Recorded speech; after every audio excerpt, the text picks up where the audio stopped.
Mike O'Hara has officially submitted his mock draft 1.0. Yeah. He took a pussy way out, not gonna lie. What'd he do? For his first pick for the Lions, he put defensive end, Tyree Wilson or Miles Murphy. What the fuck, dude? You can't fucking do that. Like, pick one. Hey, dude, be nice to him. He's old. He's old, but that's a pussy move. It's a pussy move. Like, just pick one. That's the whole point of mock drafts, is you pick a player. And he was like, I can get this guy or this guy. Yeah, thanks, Mike. Yeah, oh, cool. Great insight. Great insight there. Did he have reasoning why he went defensive end? Like, good enough one? I could click on the link real quick. Let's see. Yeah. All right. Oh, he actually like picked for other teams too. Yeah. Maybe he was just fucking first 18 picks. Maybe he just wanted to knock off two people. He didn't even do the first round. He just did the first 18 up to the Lions. Are you serious? Yeah. All right. All right, I'll read it to you. The value of this pick has gone up with 3 quarterbacks going in the first 5 picks with the help of 2 trades. There are so many good options for the Lions, among them defensive end, either Tyree Wilson or Texas Tech, or Miles Murphy out of Clemson. He names cornerback, quarterback, offensive line. Ultimately, he has defensive end, Tyree Wilson, Texas Tech, but don't forget about Skoronski. That's the only. Yeah. That's the only explanation. Isn't Skoronski a guard? Yeah, he's a guard on Northwestern. That's his number 2 at number. I can't with the guard stuff. I cannot. It is the stupidest shit. There is zero logic behind it. Absolutely none. I say this every show, so I'm trying to refrain from it. But like, can we stop? At least in the first round. Can we calm the fuck down? This is a top 5 offensive line unit with that position constantly fucking rotating. Why would you spend an 8-6 pick? I'm sorry.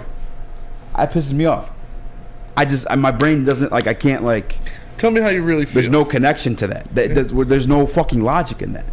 Is there? Am I tripping? No, I don't think it's. I think they need to get a guard, but I think taking it in the first round would be a mistake. Yeah, I don't even see it as a need. I really don't. I couldn't name the guys that were rotating the position. Dan Skipper. Yeah. Stenberg. Was he there? Yeah. The guard spot? Yeah. There was that one guy, the Wild last name was there for a second. The guy, Evan Brown. Evan Brown played. Like, it was literally constantly rotating. To the beat of the least sacks allowed in the NFL this year. With a non-mobile guy, it's going to evade him. Although, statistically, mobile guys have more sacks. Yes. But it's like 10 more plays. I figure that's the reason why. That's why I throw my pin. That's how upset I am about it. So, I understand. All right. Cool. Whatever. Miles Murphy. What would you do if they took a guard? At 6? Yeah. At 6? I'm going to record myself watching draft because I'm breaking some TV somewhere. Yeah. I would be pissed. Very pissed. Vehemently. Am I using that word correctly there? I would be fucking livid. That'd be the stupidest shit. There's no way he's doing that, by the way. There's just not at 6. Not at 6. Definitely not at 6. I don't even think so at 18. Probably not. The logic, there's zero of it. Zero. Why? I mean, I'll put the phone line in. I've been begging for this for like a week. If somebody could talk me into it, please feel free. But it's like Troy Davy said Spencer beefing with an 80-year-old man. I know that's kind of run up like O'Hara, see what happens. I'm fucking OG the game. You're like pussy. He took Tyree Wilson though, so at least he made a choice. A lot of people like Tyree Wilson. I was out last, obviously for the Tommy Fury fight, and people coming up talking about the draft. Shout out my guy Ronnie. But he liked Tyree Wilson as early as 6'2". I just haven't been on the bandwagon quite yet. I like Miles Murphy, possibly at 6, but I just still think I want to grab one of those corners and just lock it in. Yeah, sure. I still think they're going to trade back. And he didn't do trades, so shout out to him for not doing trades. Yeah, I respect it. But I have a hard time believing they're going to stay at 6. I do too. Unless somebody falls. There's a tweet in Slack, Chris, if you want to screenshot it, because it's kind of enters the conversation, maybe a little bit more, maybe not, because I have a more specific trade I wanted to make that I kind of set my heart on last week, and it was the trade back with the Washington Commanders. Yeah. Who today officially cut. We actually don't even need to tweet for this one, but cut Carson Wentz. Officially cut Carson Wentz. It's not in Slack. Further cementing the fact that they need a quarterback. Unless they think Sam Howell's him. Yeah. Sam Howell. Sam Howell. Oh, I sent the mock draft one again. I apologize. But do you think Sam Howell? I don't think Sam Howell's him. No. My boy like sent me some highlights like over the weekend, and I was like, he made like 6 throws. Yeah. He had like 12 completions in like the last game of the season. Like I can't bake on that. They're saying Tampa's really in love with Kyle Trask too. I don't know if you heard that yet. Bruce Arians said it. Really? That's the guy who coached Peyton Manning, Andrew Luck, Ben Roethlisberger. I mean, he's seen some quarterbacks. He has seen some quarterbacks. Tom Brady. Mm-hmm. Jameis Winston. Yeah. Yeah. Nah. Yeah. Chill on J-Mo. Carson Palmer. Yeah.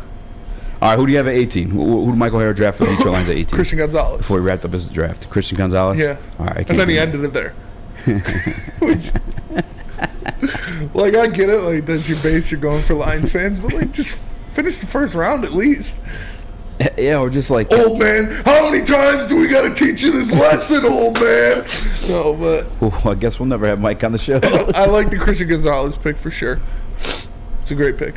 I don't think he'll be there at 18 personally, but... I don't think he'll be there at 18 either. If he is, shit, run to the table. Run to the podium. Yeah. Like you did with Aiden. Like...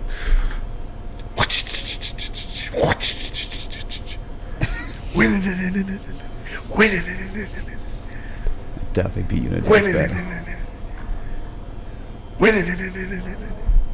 Zoom. Yeah. Shoom. Explosions. All right. So Christian Gonzalez, I don't think will be there at 18. But that's who he had them grabbing, and you guys know I love that. Yeah, he's there at 18. That's a love me some Gonzo. So I guess the real question is then, since he kind of tossed it up to Tyree Wilson and or Miles Murphy, which one of the two would you pick? Spenny crushing the elderly, says Todd Sainz. What if I got Bob Barker? I fought Mike O'Hara. Bob Barker's me. I just watched that movie too.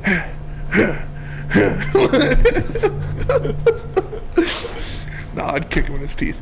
But yo, chill. I'm just kidding. What does this guy do to you? I'm just kidding. No, I'm just kidding. All jokes. Unless you want to smoke. All fun. What is going on? What'd you say though? Who would I take between Miles Murphy and Tyree Wilson? Miles Murphy and Tyree Wilson.